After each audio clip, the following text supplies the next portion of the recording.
Hey everyone, and welcome back for another deep dive. Today we're going to be exploring the life and work of James Clerk Maxwell, Maxwell, a revolutionary figure. giant of science. We've got a ton of cool sources lined up. We do. Biographical stuff, accounts of his experiments, really trying to get a feel for the whole scientific scene back then. Yeah, the goal here is to understand not just what Maxwell discovered, Yeah.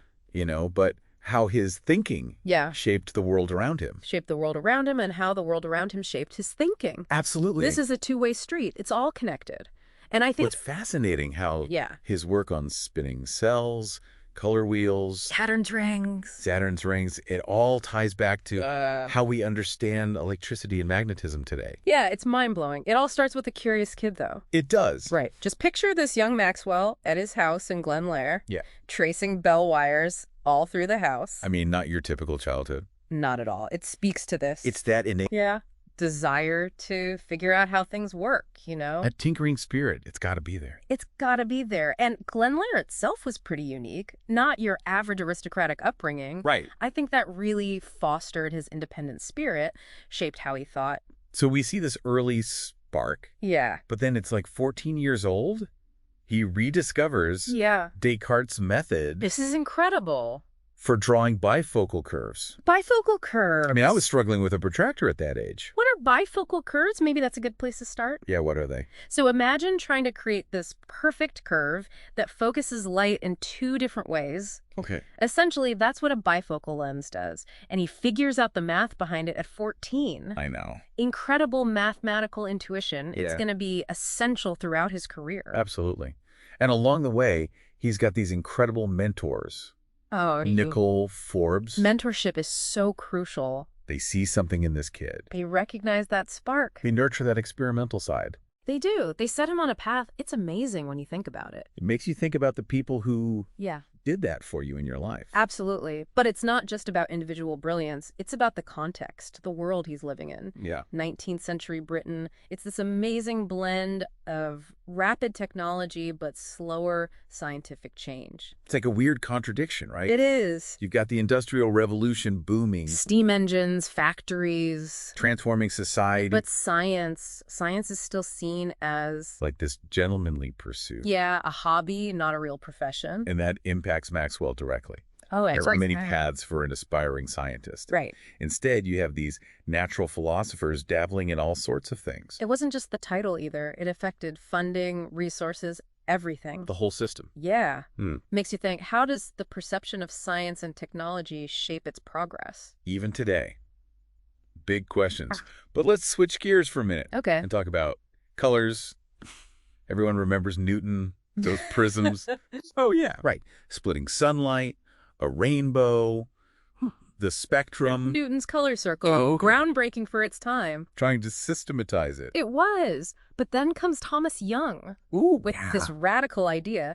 3 types of color receptors in the eye. And that's where Maxwell takes over. Exactly. He picks up that thread, digs deeper into how we see color. Okay. He's fascinated by these spinning color wheels. Okay. People like Forbes were experimenting with these, trying to create every color imaginable, Oh, wow. even white, by arranging the primaries on a wheel. So clever. Ingenious, but they were using red, yellow, and blue as their primaries, leading to some interesting results. Like what would happen? You try to mix green, you'd end up with pink. Not quite right. Not quite. And that's where Maxwell has his aha moment. Okay. The real key to mixing light, red, green, and blue. Not red, yellow, blue. No, those are for pigments, not light. Okay. So he develops the color box, Yeah. a tool for precisely mixing colored light. So like a scientific paint set for light. Exactly. And from that comes his color triangle, Okay. which underpins how we reproduce color. Wow. In photographs on your screen right now. We see the world in color thanks to Maxwell. It's incredible, right? Yeah. Abstract research, profound impact. Okay, so we got color theory down. But let's jump to something seemingly unrelated. Okay.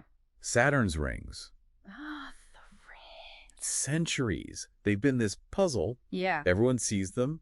No one knows how they stay stable. That's where the Adams Prize comes in. Okay. This challenge to crack the code of Saturn's rings. And Maxwell, he dives in. He does. And his approach, it's so revealing. He didn't just pick one answer. Oh, no. He explores everything. Yeah. Solid rings, fluid rings, rings made of particles. Each hypothesis tested rigorously. The scientific detective Precise. ruling things out. And his conclusion, revolutionary. What was it? The rings, they got to be made of countless tiny particles, Whoa. each orbiting Saturn on its own. That's wild. Incredible insight, and it shows his ability to apply math to these complex astronomical puzzles. So we've got color, we've got planetary rings. We do. There's another layer to this, though. There is. We got to unpack We do. Maxwell and the building blocks of matter. Heat, energy, atoms. We got to rewind a bit to thermodynamics, though. We do. A lot happening in the 19th century. Fast-moving field. Scientists figuring out those first and second laws of thermodynamics. Fundamental laws govern how energy works in the universe. Okay. Think about it like this. You can't unscramble an egg. You can't. Or put a broken vase back together magically. That's entropy, right? Entropy. I've heard that word. Measure of disorder, randomness in a system. Okay. Clausius, big name in thermodynamics, he brings this in to explain why some things can't be reversed. Like my desk becoming a mess no matter how much I clean. Exactly. Now, at the same time, this idea of the kinetic theory of gases is gaining traction. Okay. Saying heat is connected to how atoms and molecules move. That's kind of crazy when you think about it. Radical concept. Tiny, invisible particles zipping around, bumping into each other. It's powerful, though. Yeah. If it's true, then big properties of gases, temperature, pressure... You can explain those. By understanding those tiny components. It connects the microscopic to the everyday. Exactly. And here's where Waterston comes in. Okay. This pioneer, he links gas pressure to molecular motion for the first time. Groundbreaking. It was, but sadly, his work rejected at first. Oh, no. Too radical for the time. Ahead of his time. But it lays the foundation for Maxwell. Okay, so Maxwell takes this and runs with it. He does. He develops the math for this theory, figures out how to calculate how many molecules are moving at different speeds. That sounds so complicated. Complex stuff, but he's up to the challenge. He's brilliant. And then the equipartition theorem. Okay, I gotta admit, that one's over my head a bit. Let's simplify it. Imagine a molecule can move in 3 dimensions. Up, down, left, right, forward, back. Right. This theorem says, on average, energy for each of those motions is the same. It doesn't favor one direction. Exactly. Fundamental principle helps us understand energy distribution. It's connecting temperature, something we feel, to these invisible molecules. What's the beauty of it? Mind-blowing, isn't it? Absolutely mind-blowing. We've covered color theory, Saturn's rings, this deep dive into the kinetic theory of gases. Maxwell, a man of many talents. But we're not done yet. There's this other piece that really cements his place in science. The big one. You're talking about electromagnetism, right? Unification of electricity, magnetism, light. This is where things get really interesting. It is. We're about to enter the electromagnetic universe of James Clerk Maxwell. Buckle up. So we left off with Faraday, these lines of force. Yeah, this mysterious something filling space, challenging those old ideas of action at a distance. Right, like magnets just magically influencing each other across empty space. Exactly. Faraday wasn't buying it. But not everyone was on board with these new ideas, right? Oh no, there was resistance. Scientists like George Airy, they were stuck in their ways, used to precise math, action at a distance. It must have been tough for Faraday. Oh, it was a challenge, but he was convinced he was onto something big. A true visionary. And then comes Maxwell, this young mind, brilliant with both math and experiments. The perfect person to pick up where Faraday left off. Absolutely. So how'd he do it? Bridge that gap, take intuition and make it concrete. Well, at first, Maxwell was skeptical too. Really? He preferred those mechanical explanations. Yeah. Wanted to understand the physical machinery behind the forces. He wasn't just going to take these lines of force for granted. Nope. He needed to visualize them, connect them to reality. And that's where his background comes in. Right. Fluid dynamics, elasticity. He's already thinking about fields. Yeah, like lines of flow in a fluid. So he's looking for analogies, ways to map those concepts onto electromagnetism. And one of his early attempts, this model using rotating vortices. Vortices, like little whirlpools? Exactly. Imagine space filled with these tiny spinning cells. Okay. Axis of rotation lining up with the lines of force. I'm trying to picture this. Like a field of tightly packed gears all spinning. Yeah, I see it. The spinning creates tension along the axis, like pulling a string. And that tension is the magnetic force. Precisely. And the flow between the cells, that's electric current. Like this giant interconnected machine. It was. He even had tiny particles moving between the cells to represent electric charge. So he was literally building a model of electromagnetism. It's amazing how he used these analogies to understand something invisible. But I'm guessing it wasn't that simple. You're right. The vortex model, brilliant, but ultimately too simple. Okay. But a crucial step nonetheless. Because it made him think about the relationship between electricity, magnetism, and the medium they travel through. Exactly. Even if he wasn't sure what that medium was yet. He was laying the groundwork. Through building analogies, testing them, he started to see the bigger picture. So he's got this mechanical model, but how does that get us to light? That's where things get even more interesting. Okay. As Maxwell refined the model, turned it into equations, he hit a snag. A snag? The equations, they didn't quite match the experiments. Like a puzzle piece that just wouldn't fit? Exactly. He was missing something. So what did he do? Scrap the whole thing? No, he was tenacious. Went back, scrutinized everything, and then, boom, breakthrough. Oh, was it? He realized he needed a new term, the displacement current. Displacement current. That sounds intense. Okay, let's break it down. Imagine a capacitor. Okay, those things that store electrical energy. Right. Now, even though there's no actual flow of charge between the plates, Yeah. the electric field is changing as it charges and discharges. Okay, I think I get that. Maxwell realized this changing electric field could induce a magnetic field. Even without actual current flowing. It's like a ripple, a disturbance in the electric field moving through space. No. That's the displacement current, how that changing field contributes to magnetism. So he adds this new term to his equations. But where's the light? I'm still not seeing it. Here's where things get truly remarkable. With the displacement current in the mix, the equations now predict electromagnetic waves. Waves, like waves in the ocean. Similar, but instead of water, it's oscillating electric and magnetic fields moving through space. Wait, don't tell me. At a very specific speed. The speed of light. You got it. Light itself, an electromagnetic wave. It's not just connecting electricity and magnetism, it's this profound unity. Exactly. Maxwell's work, monumental, bringing three phenomena together. So the scientific world went crazy, right? You'd think so, but there was actually a lot of pushback at first. Why? It seems so clear now. It was radical. Remember, scientists were used to action at a distance. Yeah. This idea of fields filling space, it was a huge leap. Hard to grasp something so invisible. It challenged how they viewed the universe. Yeah. But as evidence piled up, they came around. So Maxwell wasn't just about equations. He changed how we see the world. Absolutely. A paradigm shift, setting the stage for modern physics. Wow. It's hard to overstate his impact. So we have this groundbreaking theory. But what about the man? Where does his journey go next?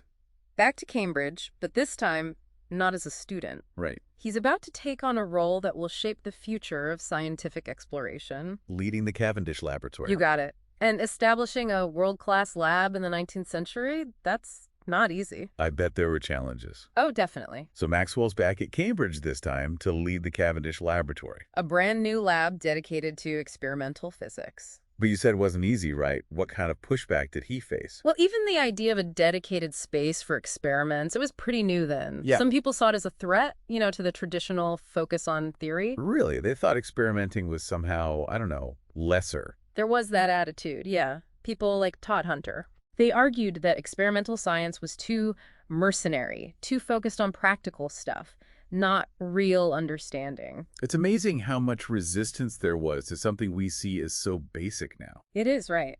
Shows that progress isn't always a straight line. Yeah. There are always those who hold on to the old ways.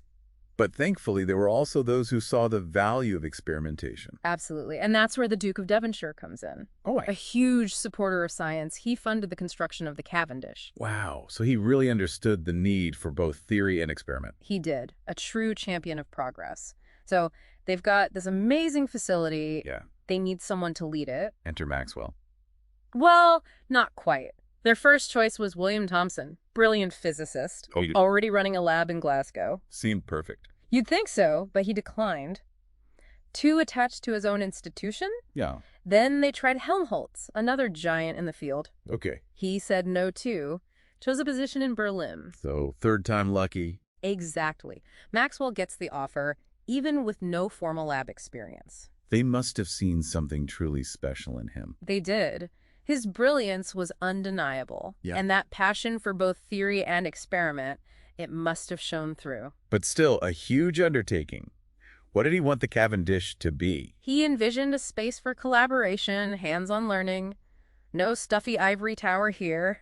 I like the sound of that. Researchers should be able to build their own apparatus, tinker, explore. That's how discoveries happen. Exactly.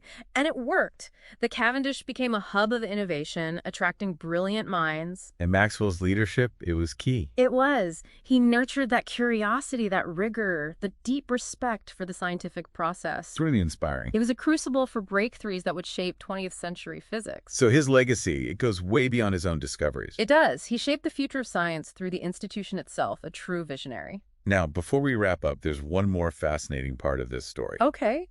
It involves Henry Cavendish, a bit of a recluse, but a genius nonetheless. Cavendish. Brilliant, but eccentric. Born into wealth, but lived a solitary life. Avoiding people whenever possible. Or comfortable in the lab. Definitely. And despite making amazing discoveries, electricity, chemistry, even measuring the Earth's density... He rarely published his work. Nope. Content to let his notebooks be, well, mostly unread.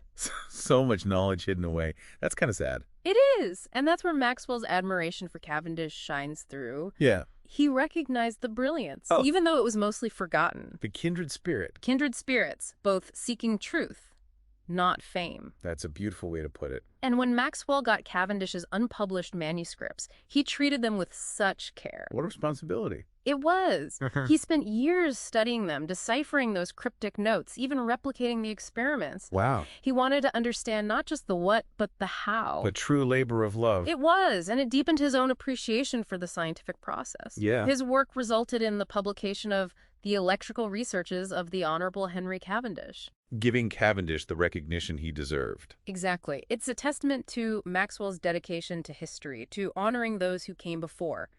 Because science is a collaborative effort, Yeah. right? Built on those who came before. It's a tapestry woven through generations. Maxwell saw himself as part of that lineage. That sense of continuity is so important. It is. By understanding their journeys, we chart our own path forward. And sadly, as Maxwell worked on this, his own health was failing. Yes, those stomach pains, a sign of the illness that would take him too soon. But even then, his dedication never wavered. Incredible. He kept working, teaching, writing, exploring. His final book, Matter in Motion. A beautiful exploration of physics. It is a distillation of his knowledge, a fitting end to a life dedicated to understanding. Maxwell's legacy, it's immense. A pioneer, a unifier, a builder, an inspiration. His work transformed how we see the universe, the connection between electricity, magnetism, light. And his approach to science, that rigor, the analogies, the respect for history, it guides us still. Science is more than just equations. It's about curiosity, imagination, the pursuit of knowledge. It's about the thrill of discovery, the awe of the natural world. Absolutely. So as we finish this deep dive into Maxwell's life and work, we leave you with this thought. In a world shaped by the technology that flows from his equations, Yeah. how do we keep that same spirit alive, that curiosity, that drive to explore? A question for all of us as we move forward, pushing the boundaries of knowledge. It is. Thanks for joining us on this incredible journey. It's been a pleasure. Until next time, keep exploring, keep questioning, keep diving deep